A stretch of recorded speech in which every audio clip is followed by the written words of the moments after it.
Bonjour et bienvenue dans cette autre édition des Salles du français. Guillaume Raté-Côté ici à votre service. Aujourd'hui, j'ai le plaisir d'être en compagnie d'un icône du français, de l'Est du Canada, des Maritimes, et évidemment un icône de l'Acadie. J'ai nommé Caillouche, mesdames, messieurs. Caillouche, comment ça va? Pas si tant pire, pis toi? Ça va pas pire depuis que t'es au bout du fil, je suis bien content. On peut se tutoyer? Pas de problème avec ça? Non. On s'est parlé une couple de fois déjà. Je le prends bien, j'apprécie bien gros. Merci. On parle du français aujourd'hui, ensemble. Puis j'ai envie de commencer avec les origines. Tes origines, Caillouche. Un peu ta généalogie. Pour être ce que tu es devenu aujourd'hui, on s'intéresse à d'où tu viens un peu. Est-ce que tes deux parents étaient des francophones? Oh, oui, ben oui. Ah oui, mon père, c'est un gagnant, ma mère, c'est une Mélenchon. D'accord. Puis c'était des Acadiens depuis des générations? C'est-tu un peu sur ton arbre généalogique? Oui. Je pense que quand j'avais fait mon film, j'avais été en France, il m'avait dit que c'était Jean Gagnon, en 1400 qu'il avait traversé il est venu à la Nouvelle-France, à ce temps-là. Là. OK, il était des premiers des premiers. Là. Ouais. Puis à ta connaissance, y a-tu des, je sais pas, de l'Irlandais un peu, des Anglais dans la lignée pareil, souvent? Oh, il y en a un peu. Ça devrait. Les Autochtones un peu peut-être aussi, du mélange. Les autres, les Acadiens, Irish, puis français, puis c'est tout mêlé. C'est ça. On comprend, on comprend mieux un peu d'où tu viens. T'as vécu aux États-Unis un bout de temps, de ce que je sais par tes chansons. Est-ce que tu vivais en anglais quand t'étais là-bas? Ben oui. Moi, j'ai venu au monde à Moncton. Mais Moncton, c'est franglais. Ouais. C'est? OK. Mais là, aux États-Unis, j'imagine c'est comme bien des Canadiens français qui ont immigré là. C'était économique? C'était pour la job pour tes parents ou c'était pour toi-même? Ben oui, c'est ça. Il n'y avait pas d'ouvrage. C'était en 62, ça. Là. Il n'y a pas d'ouvrage. Okay. Puis il y a beaucoup des Français par ici, là, dans le bout de Moncton. Ça descendait tout aux États aller travailler. OK. Puis là, le bilinguisme était déjà intégré, comme tu viens de mentionner. Tu viens de Moncton. Fait que ça n'a pas été une grosse adaptation d'arriver puis de travailler là-bas puis de vivre. Aller à l'école aussi, en anglais? Ben, pas pour moi. Ben, moi j'avais 13 ans quand j'ai descendu là. C'est ça. J'étais au cours à l'école. À l'école. Oui. À l'école? Puis à l'école, ben, tous ceux-là qui descendaient des sites, là, ben, ils reculaient de 3 grades pour apprendre l'anglais. Oh! Ah, ouais. Ouais. Eh bien. Ben, moi, j'ai pas été obligé. Mais ils m'ont reculé de 2, ben, moi, j'étais déjà anglais de Moncton. OK. Parce qu'il y avait du monde de Sainte-Marie, puis Bouctouche, puis tout ça, que les autres, l'anglais, ça parlait pas en anglais, ça. OK, intéressant. Ouais. Peux-tu nous parler un peu de comment les francophones étaient perçus là-bas? C'était à quelle place? C'était dans le Maine, j'imagine? Non, moi, j'étais dans le Massachusetts. OK. Ah bon? Fitchburg, Leominster, c'est tout. Il y avait des shops, là, des shops de plastique, puis des shops de fer, puis tout le monde travaillait là. OK. Il y avait d'ouvrage, tu sais. Ben, c'est il y ça. avait plus d'ouvrage. Mais tu sais, vous êtes allé plus loin un peu que généralement, ça se cantonnait beaucoup au New Hampshire puis au Maine. Ouais. Fait que c'était peut-être le fait d'avoir l'anglais qui vous a permis d'aller chercher ce... Ouais, ben moi, ma mère avait des cousins, quelque chose, qui étaient déjà là, à Fitchburg, ça. On était là, tu sais. OK. Puis, as-tu des souvenirs que les francophones étaient mal perçus? Parce qu'il y a des histoires, tu sais, j'ai déjà lu même Roosevelt, le président, là, si gentil démocrate américain de l'époque, là, les Canadiens français, pour lui, c'était une plaie. Moi, j'avais 13 ans dans le temps. Tu sais. Pas senti ça? Je connais rien dans la politique, bien sûr. Mais t'as-tu senti de l'hostilité? Hein? As-tu senti de l'hostilité dans la rue, à l'école, avec les autres? Non, mais nous autres, on était... moi, j'avais, je sais pas, 3-4 de mes chums. On était tous français, nous autres, on traînait tous ensemble. Là, c'est ça? OK. Ouais. Puis mettons... on n'a pas eu de misère avec ça, là. Au village, puis tout ça, y avait-tu les francophones, se rassemblaient-tu pas mal, ou c'était mélangé? Ouais, mais nous autres, ce que je restais, on était, comme je te dis, 3-4 familles, là, dans les alentours. Là, c'était des gros blocs appartements, là, dans ce temps-là, puis on se chumait ensemble. OK. Puis c'est-tu... Ces chums-là, sont-tu restés? Qu'est-ce que tu sais du monde que tu as connu aux États-Unis francophones? de ce que c'est devenu maintenant? Bon, eux autres, il y en a beaucoup qui ont resté, là. Ils sont courts, là. Puis ils se sont assimilés. Mes chums, là, tu sais, là. Ils se sont assimilés? Moi, on est venu. Sont-ils rendus qu'ils parlent anglais? Ah, ouais, ça devrait, parce que, oui. C'est ça, hein? Ils parlent peut-être bien encore avec un accent, par exemple, là. Ouais, ben j'en ai croisé moi-même à Lewiston des fois, puis ils parlent plus français, mais c'est ça. Tu sens qu'il y a une provenance à quelque part. C'est comme, pour moi, tu mes chums que j'ai encore là, ils parlent français avec 2 enfants, là. Oublie ça, là. Non, c'est ça. C'est comme en Louisiane, mais tout ça, là, tu sais, là. Exact. Absolument. On va revenir en Acadie, si tu veux bien. Nouveau-Brunswick, ta perception de l'état des choses pour le français, pour cette province-là, qui est la seule province bilingue au Canada, pareil. Oui, on a des échos comme quoi, pareil, c'est pas l'idéal nécessairement pour la place du français. Comment tu vois ça?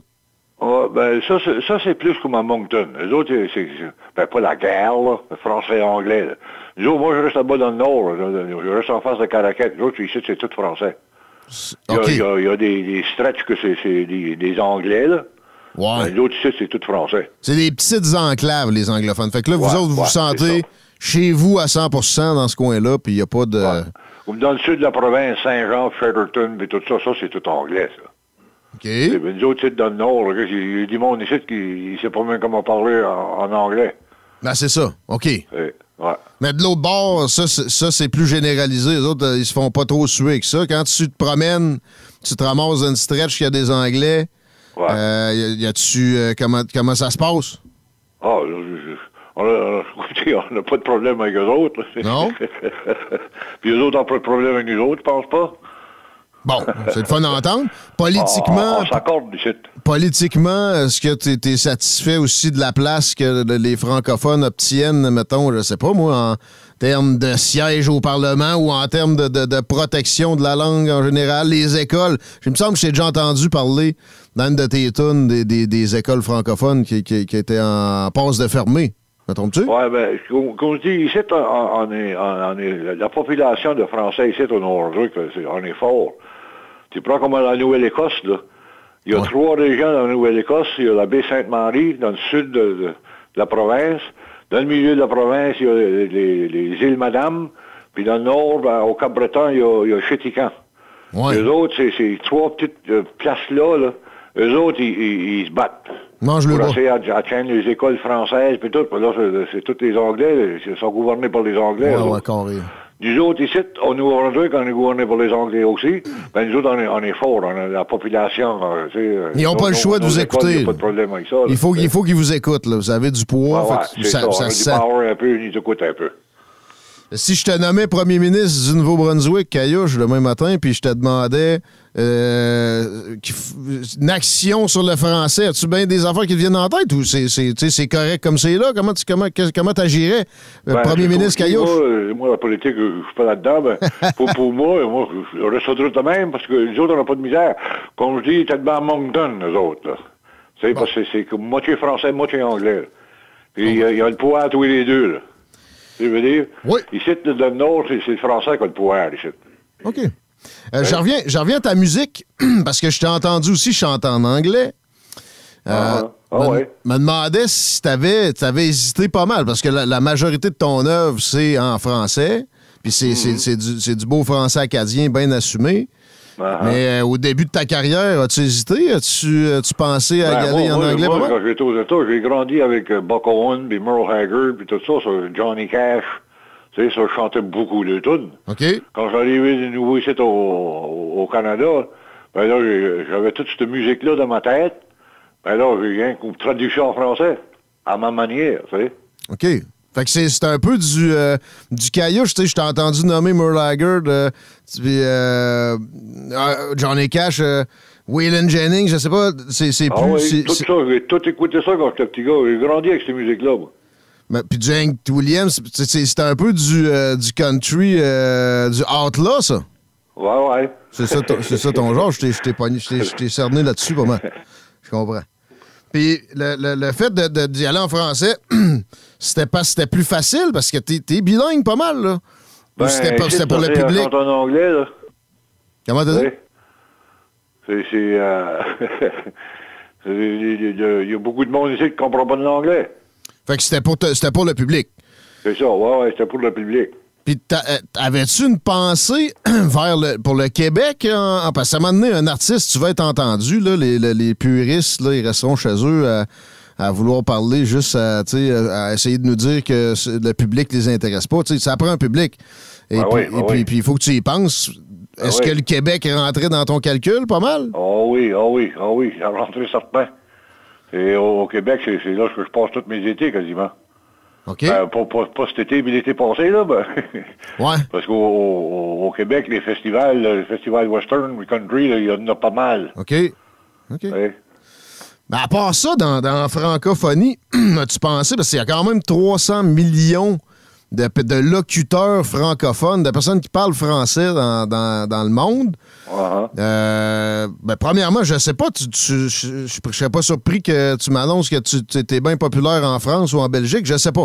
Mais parle-nous de ça un peu, comment tu perçois ça, puis qu'est-ce qui se passe pour toi avec le public européen, mettons?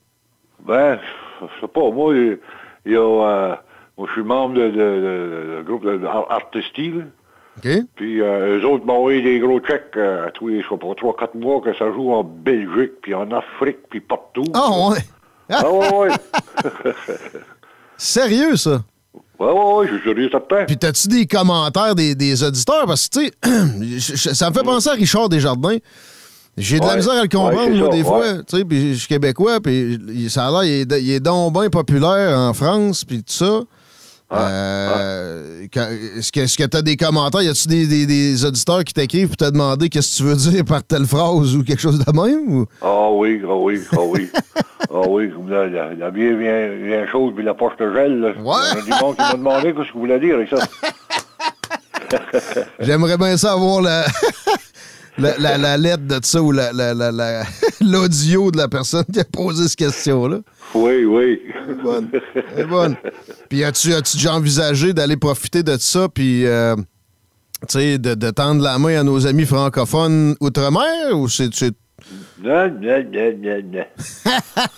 J'ai vu, j'ai su, puis j'irai plus. T'es bien dans ton Amérique. Oui, mais ça. Pour ce qui est de, mettons, aller à Louisiane, puis d'autres places francophones, de même aux États, tu de la demandes? T'aurais-tu plus envie? Non. Je veux pas aller dans nulle part. Restez ici, t'en es bien ici.